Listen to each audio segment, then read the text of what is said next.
Selamat malam, Pak dosen. Di sini kelompok kami akan mempresentasikan hasil diskusi kami tentang penjadwalan proses.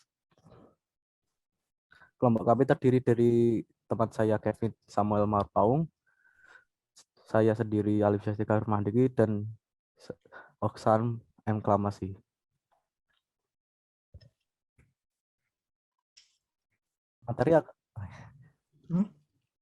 Materi akan diawali dengan teman saya, yaitu Kevin.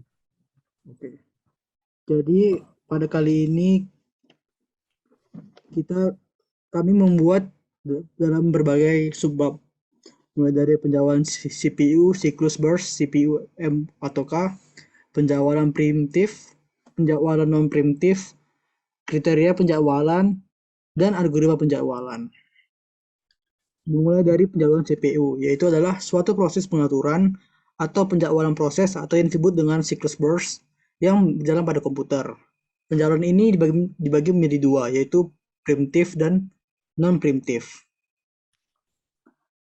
Yaitu siklus burst CPU M atau K, yaitu yang terdiri dari dua, yaitu siklus CPU eksekusi dan MK wait, dan juga siklus CPU burst M dan K ini terjadi hanya dua kali bolak-balik pada state ini.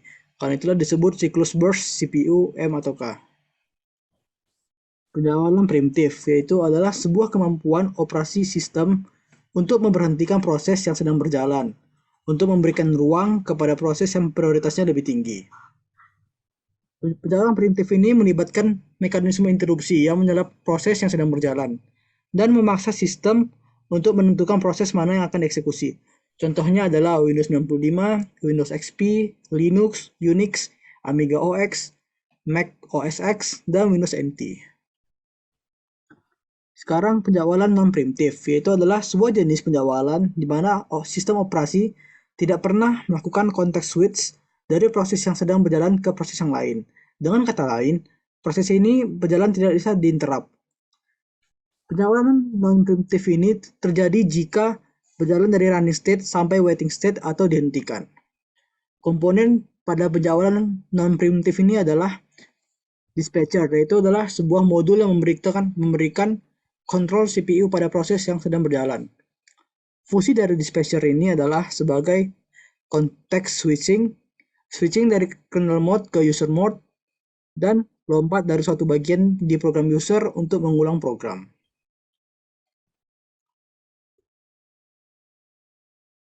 Sekarang di bagian kriteria penjadwalan, yaitu dibagi 7, yaitu adalah yang pertama CPU utilization, yaitu adalah menjaga CPU sesibuk mungkin. Yang kedua adalah throughput, yaitu adalah sebuah kriteria penilaian di mana penjadwalan beberapa proses yang sama namun algoritma yang berbeda, di mana algoritma yang menyelesaikan proses terbanyak itulah yang terbaik.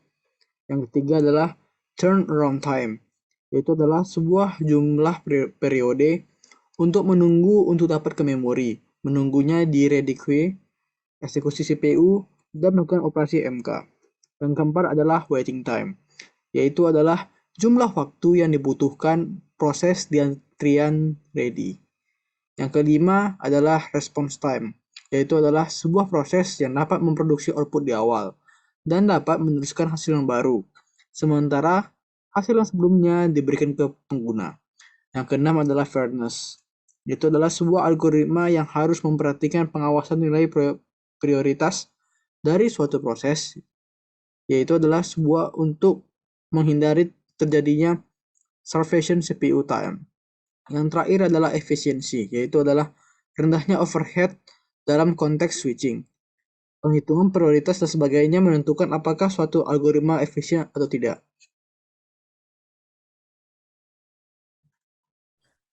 Yang selanjutnya adalah algoritma penjadwalan. Untuk memaksimalkan CPU utilization atau dan throughput, dan meminimalkan turnaround time, waiting time, and response time, terdiri dari satu FCS atau first come first serve, yang kedua SJF shortest job first, ketiga priority scolding, round robin, multi-level queue, multi-level feedback queue. Yang pertama adalah FCFS atau First Come First Serve. Algoritma ini merupakan algoritma penjadwalan yang paling sederhana yang digunakan CPU. Dengan menggunakan algoritma ini, setiap proses yang berada pada status ready dimasukkan ke dalam FIFO queue atau antrian dengan prinsip first in first out sesuai dengan waktu kedatangannya. Proses yang tiba terlebih dahulu yang akan dieksekusi. Namun, proses ini memiliki kelemahan, yaitu pertama, waiting time rata-rata cukup lama. Yang kedua, terjadi konvoy efek, yaitu proses menunggu lama untuk menunggu satu proses besar yang sedang dieksekusi oleh CPU. Algoritma ini juga menerapkan konsep non-primitif, yaitu setiap proses sedang dieksekusi oleh CPU tidak dapat interrupt oleh proses yang lain. Algoritma kedua yaitu SJF atau Shortest Job First. Pada algoritma ini, setiap proses yang ada di ready queue akan dieksekusi berdasarkan burst time terkecil. Hal ini mengakibatkan waiting time yang pendek untuk setiap proses dan karena hal tersebut, maka waiting time rata-rata juga menjadi pendek. Sehingga dapat dikatakan bahwa algoritma ini adalah algoritma yang paling optimal. Namun, algoritma ini juga memiliki kelemahan, yaitu susahnya untuk memprediksi burst time proses yang akan dieksekusi selanjutnya. Yang kedua, proses yang mempunyai burst time yang besar akan memiliki waiting time yang besar pula. Yang ketiga, priority scaling. Priority scaling merupakan algoritma penjadwalan yang mendahulukan proses yang memiliki prioritas tertinggi. Setiap proses memiliki prioritas masing-masing. Prioritas scaling ini juga dapat dijalankan secara preemptif maupun non-preemptif. Prioritas suatu proses dapat ditentukan melalui beberapa karakteristik, antara lain yang satu time limit, kedua memory requirement, akses file, perbandingan antara burst MK dan dengan CPU burst, tingkatan kepentingan proses. Kelemahan dalam algoritma ini yaitu scaling dapat terjadinya indefinite blocking atau starvation. Suatu proses dengan prioritas yang rendah memiliki kemungkinan untuk tidak dieksekusi jika terdapat proses lain yang memiliki prioritas lebih tinggi. Selanjutnya, round robin. Algoritma ini mengalir proses yang ada di antrian proses akan mendapat jatah sebesar time quantum. Jika time quantumnya habis atau proses sudah selesai, CPU akan dialokasikan ke proses berikutnya. Tentu proses ini cukup adil karena tidak ada proses yang diprioritaskan. Semua proses mendapatkan jatah waktu yang sama dari CPU. Urutan kerjanya seperti pada gambar di samping. Selanjutnya, multi-level queue. Algoritma ini akan mengelompokkan proses-proses berdasarkan prioritasnya.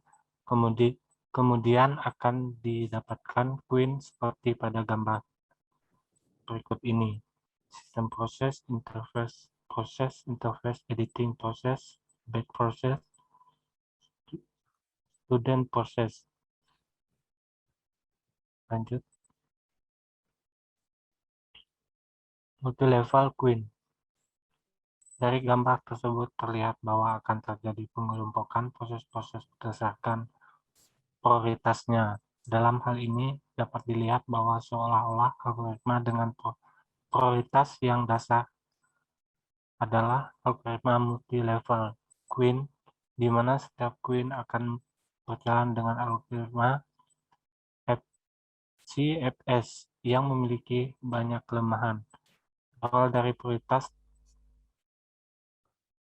Scaling, algoritma ini pun memiliki kelemahan yang sama dengan prioritas scheduling, yaitu sangat mungkin bahwa suatu proses pada queue dengan prioritas rendah bisa saja tidak mendapatkan jatah CPU.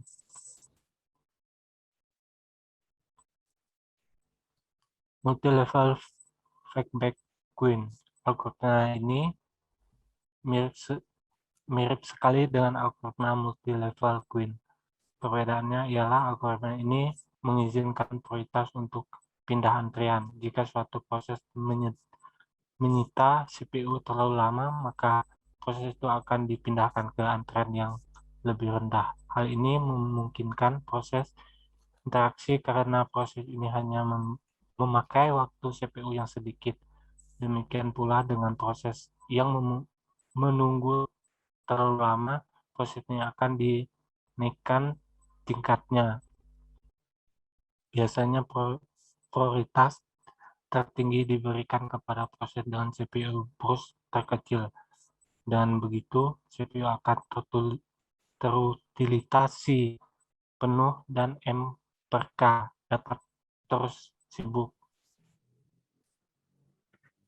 Makin rendah tingkatannya panjang CPU burst, proses juga semakin besar.